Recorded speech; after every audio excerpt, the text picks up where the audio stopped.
ఎట్లా ఉంది అంకుల్ కాంగ్రెస్ పరిపాలన? కాంగ్రెస్ పరిపాలన ఆసామిని ఉరిపెట్టుకొని సావనే పరిపాలన ఎరికేనా. మందు బత్తాలకు వాడు ఇప్పుడు జొన్నలు పండించినోడు 3 రోజులు ట్రాక్టర్ పెట్టుకుంటే వాడు 3 రోజులు రోడ్ల పంటాడు.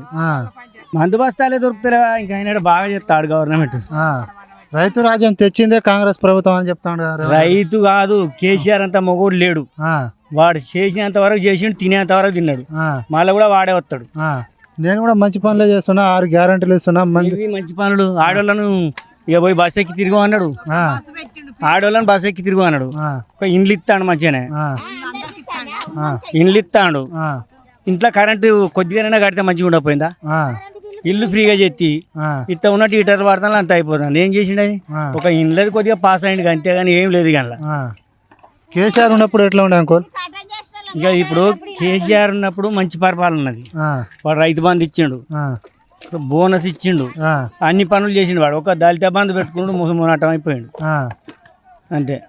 రైతులు అందరూ కష్టపడుతున్నాయి, ఓన్లీ బీఆర్ఎస్ పార్టీలోనే మా ప్రభుత్వం వచ్చాక రైతులు అని చెప్తాడు.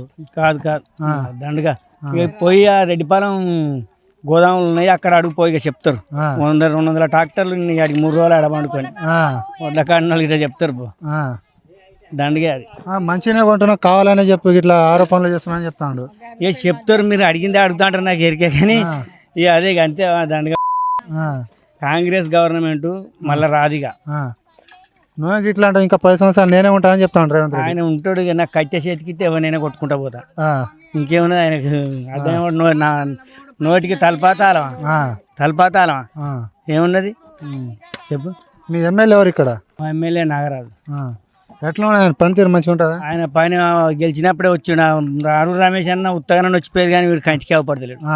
ఇద్దరిలో ఎవరి పరిపాలన మంచిగా ఉండదు? ఆరూరు రమేష్ పరిపాలన మంచిగా ఉండేది. పనులు చేయకుండా కనీసం ఊరు కన్నా వచ్చేది. వీడు వచ్చులేదు సచ్చులేదు. ఇప్పుడు ఇట్లా వడ్లు ఇట్లా ఇబ్బంది అవుతుంది కదా, మీ ఎమ్మెల్యే ఎప్పుడైనా వచ్చిండ ఇటు? ఇక అది రాలే, ఇక ఎమ్మెల్యే వచ్చుడే లేదు. ఎమ్మెల్యే వస్తే ఊళ్ళే కొంచెం మిసాల కలర్ వేసుకొని తిరుగుతారు. ఎందుకు అట్లా? సరే నాయకులు ఎందుకంటే మా లీడర్ వస్తాడు కదా అని అట్లా. ఆరూరు రమేష్ మంచిగా పరిపాలించిండు. ఆరూరు రమేష్ చేసిండు కొద్దిగా, కనీసం వాడు సావులకో బతుకులకో మంచిగా అటు ఇటు వచ్చిపోయిండు. ఈయన అది లేదు. మళ్ళీ ఆరూరు రమేష్ వర్ధనపేట నియోజకవర్గం నుంచి నిలబడితే మళ్ళీ గెలిచే అవకాశం ఉందా? కాంగ్రెస్ ఓట్లే ఏరియా. ఆరూరు రమేష్ నిలబడితే ఎన్ని మెజార్టీతో గెలుస్తాడు? మెజార్టీ అంటే దాదాపుగా మొత్తం మాత్రం ఆరూరు రమేష్ గెలుస్తాడు. కాంగ్రెస్ పరిపాలన పోయింది అయిపోయింది. మళ్ళీ రాదా కాంగ్రెస్? ఇక రాదు.